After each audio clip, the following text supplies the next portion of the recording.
ความเที่ยงแท้แน่นอนที่สุดก็คือความบ่แน่นอนความจริงที่สุดก็คือความบ่จริงแต่สิ่งทั้งหลายทั้งปวงบ่ควรเข้าไปยึดมั่นถือมั่นการที่เฮาปฏิบัติมาทั้งเบิดนี่ก็เพื่อสิให้เห็นความยึดมั่นถือมั่นของเจ้าของการไปยืนยันการไปตัดสินผิดถูกก็เรียกว่ายึดมั่นถือมั่นคนเฮาส่วนมากแต่เฮาสิทำสิ่งใดก็ช่างถ้ามีคนใดคนหนึ่งมาขัดแย้งมาขัดง้างเฮาก็สิหาเหตุผลของเฮาเองไปในทางที่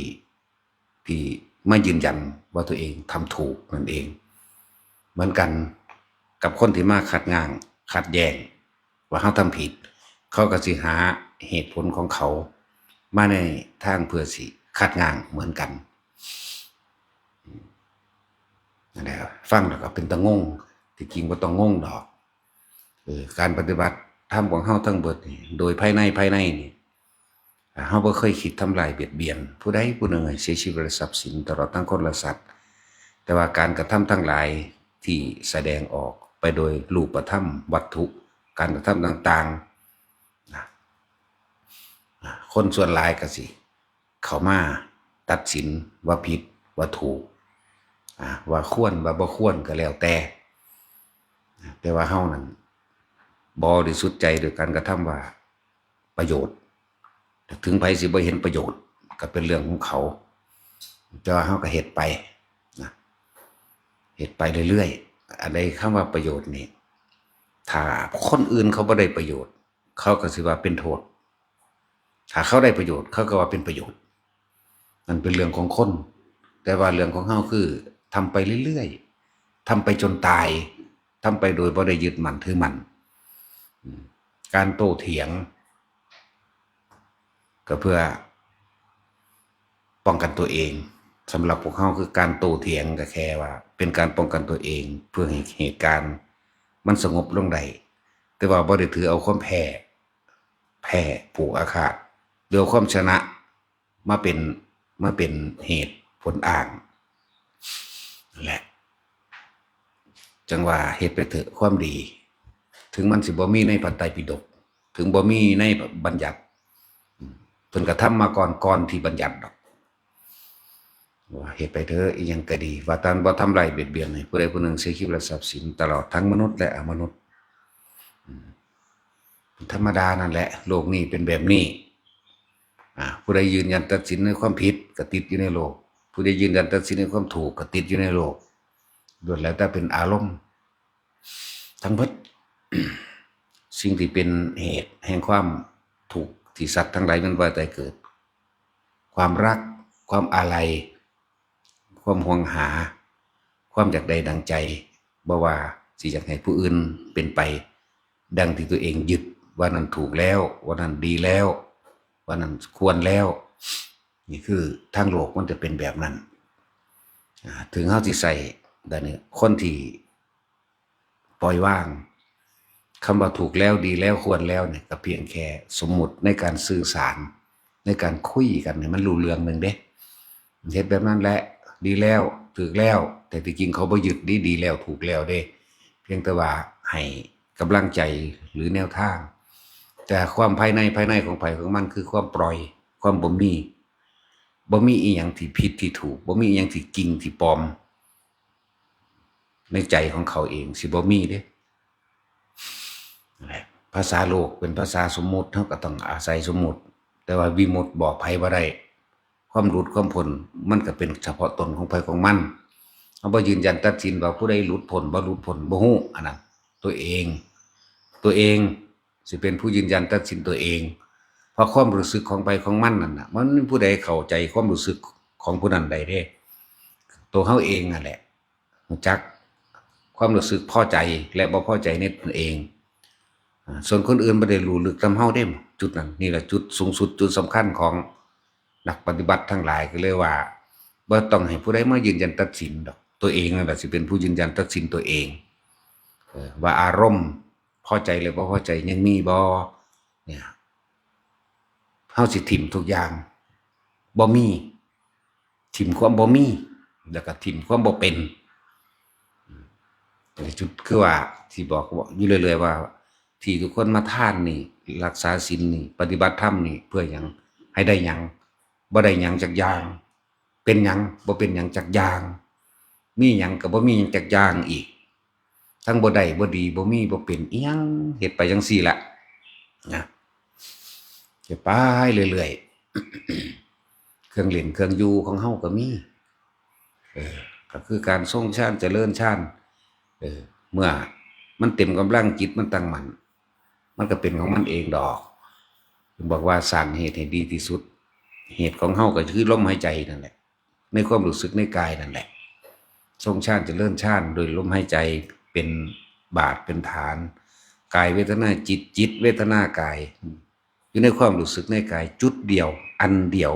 เป็นเอกะแปลว่าหนึ่งเอกคตารมณ์อารมณ์ที่เป็นหนึ่งในความเป็นอุเบกขาถ้าอารมณ์เป็นหนึ่งต้องอุเบกขาตอนถ้าอารมณ์หนึ่งแบบหาแต่ความพอใจความบ่พอใจมันก็เลื่อมกันอยู่ในหันเองเหมือนห้องอยากได้เงินเหรียญบาทเฮาสิเอาแต่ทั้งหัวมันบ่ทั้งก้อยเฮาบ่เอาบ่นั่นแหละถ้าได้สิ่งหนึ่งก็ต้องได้สิ่งหนึ่ง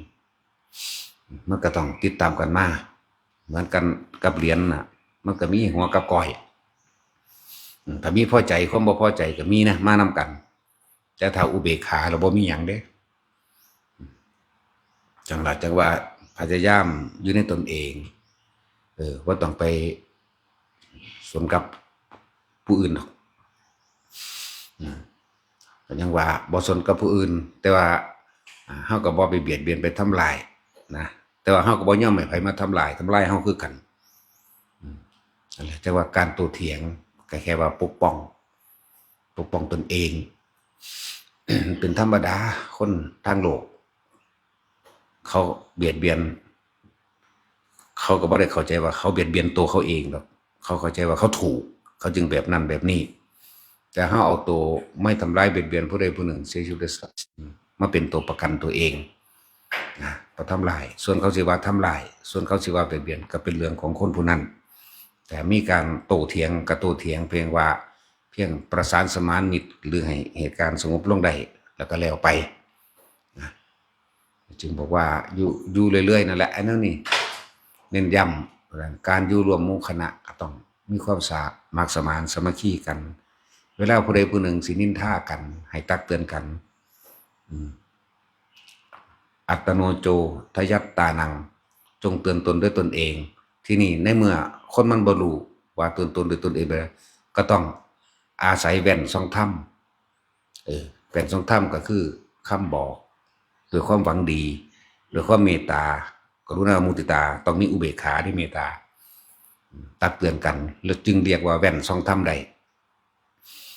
แว่นส่องความประพฤติหรือเสียงสะท้อนส่องความประพฤติของตนเองเวลาจะไปนินทากันหลวงพ่อว่าให้เบิ่งเจ้าของบ่ให้ไปนั่นนี่เด้อพอการถ้าบ่กำลาบ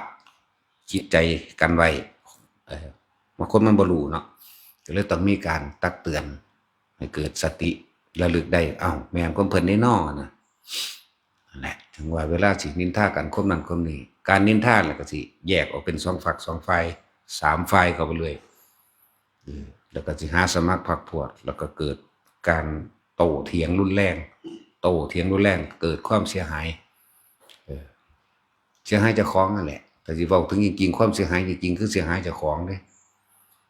แต่ว่าทางโลกเขาก็ยึดว่าเสียหายซื้อวัดเสียหายซื้อศาสนาเสื่อมแนวนั้นนั่นนี่ก็แล้วไปหนทางนี้บ่มีเสื่อมก็แล้วกันมักมีองค์8บ่มีเสื่อมผู้ใดเดินผู้นั้นได้ผู้ใดเดินผู้นั้นถึงนะจึงว่าคอยตักเตือนกันอยู่เสมอเวลาสินินทากันอ้างหลวงพ่อก็ได้หลวงพ่อว่าให้มาเบิ่งเจ้าของหลวงพ่อว่าให้มาละความคิดเห็นเด้อบ่ต้องไปแสดงความคิดเห็นผิดเห็นถูกหรอกเอาตัวเองละได้หรือยังถ้าคิดเห็นผิดมันก็บ่พอใจแต่คิดเห็นถูกมันก็พอใจคิดเห็นว่าผู้นั้นถูกผู้นี้ผิดนั่นแหละ ผู้นั้นดีผู้นี้บ่ดีนั่นแหละมันพอใจกับผู้นั้นกับมันบ่พอใจกับผู้นี้เฮาทั้งเบิดนี่เฮาสิละอารมณ์เด้เฮาสิให้รู้ให้มันทันอารมณ์อาสวะคือหยังอาสาวะแปลว่าความรู้สึกที่ยังคล้องอยู่คนเฮามันก็คล้องอยู่ในความพอใจนั่นแหละเมื่อคล้องอยู่ในความพอใจตัวเดียวแล้วความบ่พอใจก็มีมานำกันมันเป็นของติดกันอยู่นั่นแหละให้สำนึกสำเนียกอีกอันนึงลงท้ายถือว่าความแจ้งแท้แน่นอนที่สุดคือความไม่แน่นอนความจริงที่สุดคือความไม่จริงสิ่งทั้งหลายทั้งปวงไม่ควรเข้าไปยึดมั่นถือมั่นแต่ว่าก็ให้เบิ่งอารมณ์ตัวเองนั่นแหละถ้ายังมีอารมณ์พอใจอยู่ความไม่พอใจก็เกิดขึ้นตราบใดที่ยังมีอารมณ์อยู่เรียกว่าอาสวะขยะคำว่าขยะแปลว่าของทิ้งแต่เราไม่ยอมทิ้งกอดม้าเน่าเอาไว้กอดของเน่าเอาไว้กอดของเหม็นกอดของร้อนขยะนี่มันบ่ทิ่มได้ติอาสวะขยะถ้าเฮาสร้างเหตุคือการทรงฌานเจริญฌานหรือลมหายใจอยู่กับลมหายใจเย็นเขาออกมั่งบางที่ก็มันก็ตัดไปสู่ความรู้สึกในกายนิ่มนวลบนหัวบนหน้าผากหน้าอกมั่งก็เอิ้นเวทนาในเวทนานี่เป็นอุเบกขาแล้วจิตในจิตก็คือการที่มีจิตตั้งมั่นเป็นผู้มีสติกำกับจิตคือกำกับความคิดเจ้าของเองนั่นแหละจิตมโนวิญญาณกันเดียวกันมีแรงที่มาอันเดียวกันนั่นแหละอันเดียวกันมันต้องไปแยกมันเลยจิตก็เป็นผู้รู้มโนก็คือตัวคิดภาพจำต่างๆแล้วปรุงแต่งไปวิญญาณไปแต่ความรู้สึกก็ออกจากจิตจึงว่าจิตมโนวิญญาณแต่ควบคุมจิตบ่ให้มันคิดได้เริ่มต้นแรกก็ต้องอาศัยการสร้างฐานที่ตั้งแห่งจิตซะก่อนเพื่อมันตั้งมั่นเป็นสมาธิฐานที่ตั้งแห่งจิตตรงไหนมีลมหายใจเป็นที่หนึ่งมีความรู้สึกในกายเป็นที่สองเอื่นว่ากายเวทนาจิตตั้งไว้ตรงไหนตั้งไว้ตรงความรู้สึกในกายเป็นจิตหนึ่งจุดหนึ่งความรู้สึกที่เป็นหนึ่งในกายเวทนาจิตส่วนธรรมก็คือสิ่งทั้งหลายทั้งปวงมีความเกิดเป็นธรรมดามีความแตกดับเป็นธรรมดาบ่ว่าสิภายนอกและภายในธรรมในธรรมก็คือใจเฮาเองคือใจเฮาเองที่มันพุทธขึ้นเรื่องนั้นเรื่องนี้มันก็พุทธเอาสัญญาหละมาพุทธอยู่ซื่อๆบ่ได้คิดมันปึ้งขึ้นมาเด้นั่นแหละธรรมในธรรมธรรมในธรรมนอกเด้ก็นี่แหละดินฟ้าอากาศต้นไม้ภูเขาสัตว์คนและเรื่องราวต่างๆนอกมันก็นอกเข้าสู่ในนั่นแหละแต่เฮาบ่สนใจนำเขามาคิดมันก็ยังมีข้างในเข้าไปอีกทีหนึ่งขนาดว่านำเรื่องนอกออกมาคิดเรื่องนอกเดี๋ยวไปหูเห็นน้ำตลาดตะลี่น้ำคนถกคนเถียงน้ำคนด่าคนว่าคนหยอกหย่องสรรเสริญนั่นนี่แต่เขาควบคุมในความรู้สึกในกายได้คือบ่นำของภายนอกที่ตาหูจมูกลิ้นกายกระทบสัมผัสเพียงแค่รู้สึกเที่ยงกายบ่คิดบ่นึก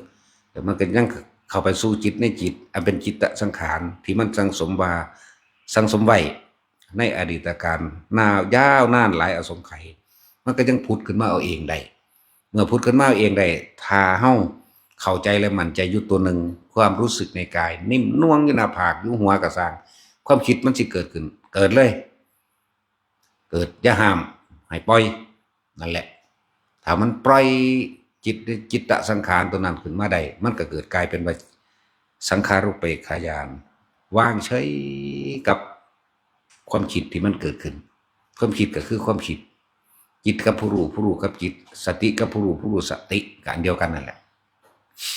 และจังว่าอย่าไปนำมันมาคิดต่อไป